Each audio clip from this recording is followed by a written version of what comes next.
it this way. Back all the way up and kind of come wide. There you go.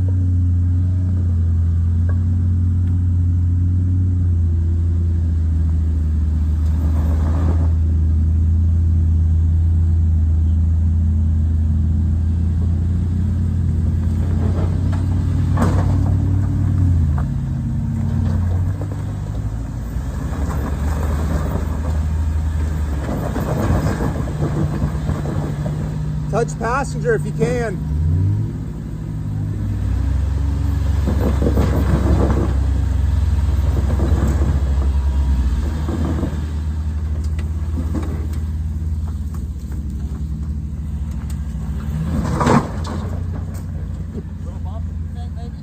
I would cut passenger. I got front locker on here. Can't cut a ton. I hear you. Where you're at looks pretty good. You just gotta get that bumper off the ground now.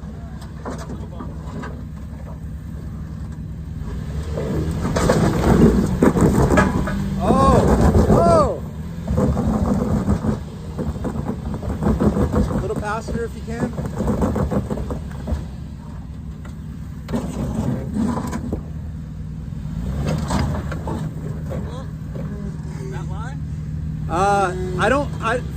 For that bump, I don't love it. I'd want you right a little bit more.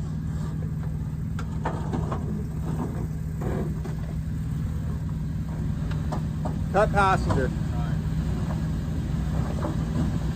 No, I don't love it. It keeps wanting to push you into that hole. Yeah, but if I bump it, you think it'll clear over? Because I think I'm just bottoming out underneath me. One more bump. Okay. One more bump. All right.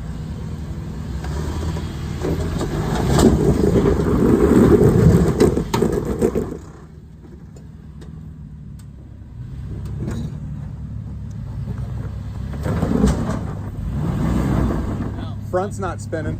I turned the locker off. Oh, okay. I might have broke the seat. There was a pretty good pop. Front's turning now. You're back. You're back. Locker back on.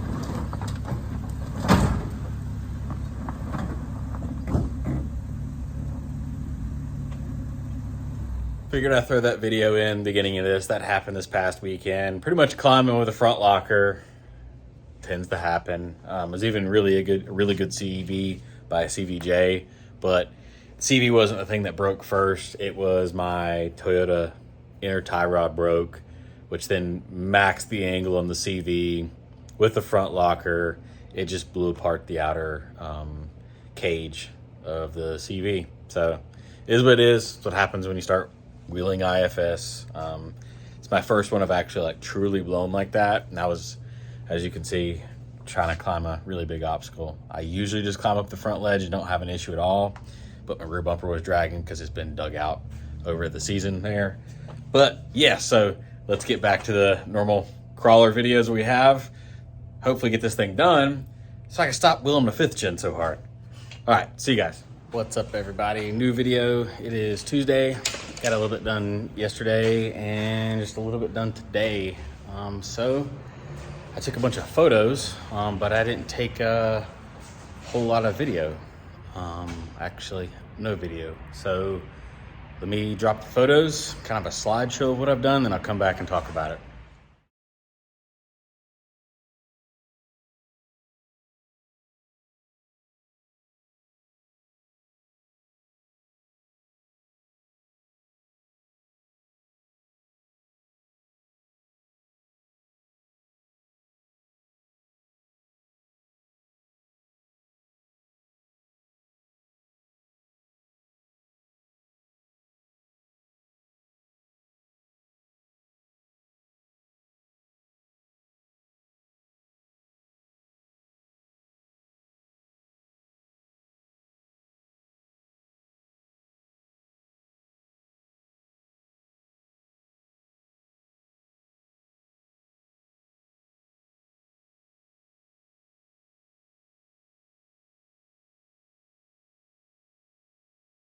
All right, so you can see the video has not been the greatest. This one was just a bunch of slideshow, but we'll kind of do something for you here. So we have the spare mounted on the transmission jack there. that's kind of the next step after I get all this little tube work done. The radiator I ordered originally, can't use it, wasn't thinking, and I got the ports backwards. So not a huge deal, just not what I wanted. So reordered a radiator, or a different one. And let me turn the camera around and walk you through. So we have both of the main rear hoops. They're welded fully in place at the bottom here. Boom, there you go. And then we've got our supports right here. They're just tacked in. Everything else is just tacked in from here on out pretty much. So got those done on both sides. Got these angle guys coming down that are part of the cage technically. So those are done. All this stuff is made out of 120 wall 1 3/4 inch. Got the, we'll call it a strut bar in. Got this guy in. There you go. It's only tacked in place. I'm using the barn disconnects here, so it takes an Allen from both sides. And as you can see how it's notched, it comes off. And the reason I'm able to take it off is to be able to take this tank in and out. Also the radiator as well allows you doing like a funky weave, so that way they both can come out. This guy right here, this cap will get replaced with a spout that comes up, and the spout will come out about right here. So we'll be good to go. I've got the relocate for that somewhere in that box of stuff. East Coast Gear Supply hooked us up really fast. Got the gears and the lockers for this guy and that guy. And then I just got done with this tube. It's only held in with a clamp. I can't even tack it in place because it's kind of overlapping some joints here that need to get welded underneath first before this guy goes in. So it just gets tacked in place for now with a clamp. Hopefully tomorrow we'll have time to make the other side, and we'll use one clamp to hold both of those in place until we are happy with everything. I've already had to cut a couple tacks off here and there. As you can see right there, I didn't get the measurements right, but that is it. All right, what's up? It is now Thursday here. Got some work done on it. Been back here for about an hour. Shop work is done. It's like 3:30 roughly.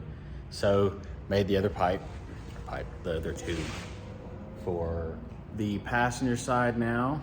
So it is good. Can't weld them in place because we have other welds to do back behind them. So I can't even tack these in place. It just kind of slid in place with the clamp up there because the welds for this tube and this tube still have to get done. So you're not covering up unwelded areas. So they just kind of get clamped in place for now until the rear kind of gets more set up and we like it.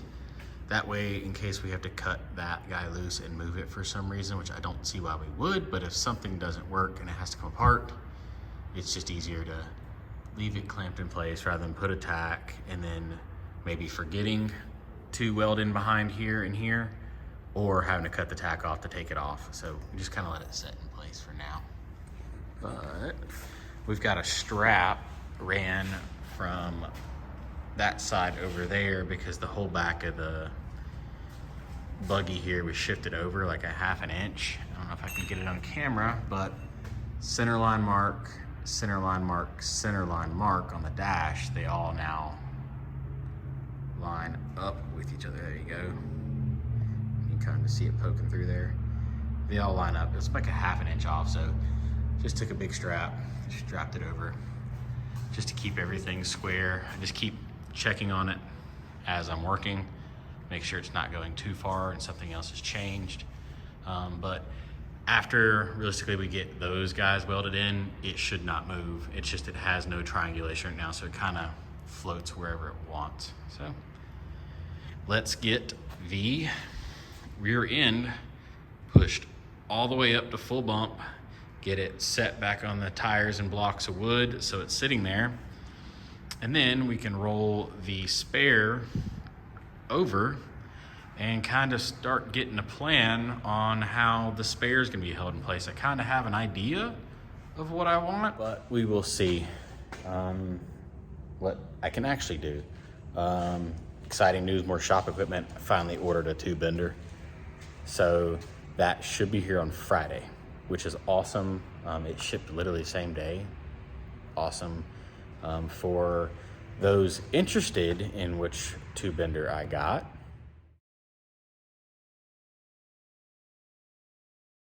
I just threw that up on the screen, pretty much my cart. It's a Pro Tools. Read a bunch of reviews. No one has any issues with them. It's just a tube bender and it works. I dig spring a little more for, instead of the 16-inch ram, the 18, so you can bend up to 60 degrees with no pin reset. It's just $100 and something more. Figured why not? And then I also went electric hydraulic rather than the standard air hydraulic, so you don't have to hear that thump, thump, thump, thump noise. It should just be a nice murr, and it bends. It's also a lot faster. So you don't have to wait. I don't have to worry about the compressor catching up, especially as much as it gets used around here. We kind of are limited. I can't use the plasma table because the plasma machine uses air while someone's using a lot of air in the shop. The hypertherm gets kind of finicky if it gets below like really 100 psi, and the cuts start to suffer. So I figured one less thing in the shop running off air would be a good thing. It also keeps a little more wear off of the compressor itself, just having to run all the time. Kind of approaching that point with the shop where we need 2 compressors or just a bigger tank, and I don't want to spring for a multi-$1,000 compressor again. So just went electric. It's easy to plug in. I don't have an airlines and where it can go. It can go to the house. It can go to someone else's shop. It can go on the road with us. Pretty sure my generator will run it, so that's pretty cool. But yeah, what else? Nothing else has really changed the buggy besides me just making a lot of stuff. Oh, here you go. Posted that guy for sale.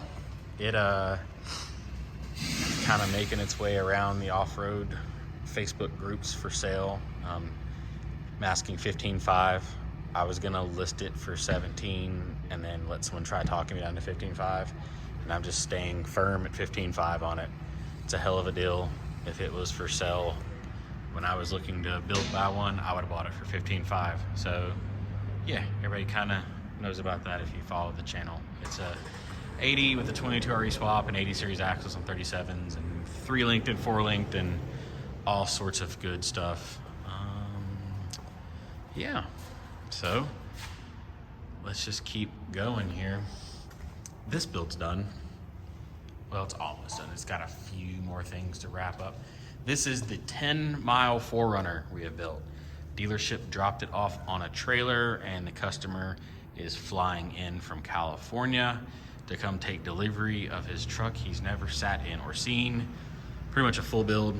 I'll do a full like YouTube on it here in a little bit if everybody wants, especially when we get it cleaned up. It's literally been here so long getting built, waiting on parts to get in. It needs a wash. That's what happens when stuff sits in the shop. So we'll get the foam cannon out one day and wipe it up and do a good review. But it literally has 10 miles on it. It's never touched the streets. Those 10 miles are from Toyota and transferring on and off trucks and that kind of stuff. So that's a pretty cool build. But let me get this rear end up in the air, set in blocks, and then get the big tire for the spare sat in place. All right, so got the rear axle up and tire set in place. I think that's my signature look, like with the mini truck out there. With the tires sitting on the back side. Don't mind the photo shoot going on up over there. That's for our recovery points. But where the tire sits off the back nice and flat like that, I think that's gonna be my signature look from here on out. Nice flat tire. Yeah, it's not like I have to see out the back and there's gonna be a radiator right behind my head. It just looks good. There you go. Zoom out here. It just looks good. All right, so what we've done, we've set it at full bump. So tires right there. sitting on boards and wood, same kind of story. So it physically can't go down. Our full bump, like a couple videos ago, that far from the gas tank, it will never get any higher than that. We can actually come down with this tire too. So what we're gonna do is we'll make a stringer that goes from left to right. We'll do that out of 120 wall, and then we'll come down and pretty much like make a cradle for the tire to sit in on a couple different crosses, boom, boom. And then the one that goes from here to here across, and then we'll have stringers that come down and grab this, and it'll all kind of get triangulated together. Magic will happen, and then we will have our tire carrier. And I was thinking what would be really cool is have it set like this, but somehow design it to where I can stack 2 tires. So distance between the tubes is 41. So those are only 13.5 inches wide. Those that can do quick math knows we can fit 2 tires easily with room in the middle. So if I can design it so it can hold 1 tire or 2 tires, so if we start getting in a super long race stuff, I can put 2 tires back here, which would be a lot of overkill for the KM3s on bead locks. But some of the bigger races, you see guys have flats all the time and they change them. And they have 2 flats and then they're kind of screwed before they can get back to pits, and they're limping back, destroying a tire and a wheel and usually into the brake, and then that pretty much ends their race. So super long ones where the pits don't connect or you can't have a chase truck might be beneficial to carry 2 tires. I don't know, I might be onto something here. Watch next season teams start carrying 2 tires. But yeah, let's bring this tire down a little bit actually.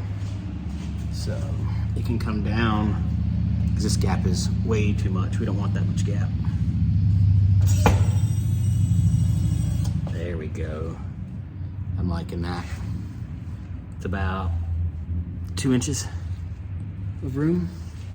Yeah, that brought it down a lot lower. It's below that belt line. Ooh, I'm liking that. I'm liking that, because then when we do our cross piece, we can have a big, nice shelf right here to store things and stuffs.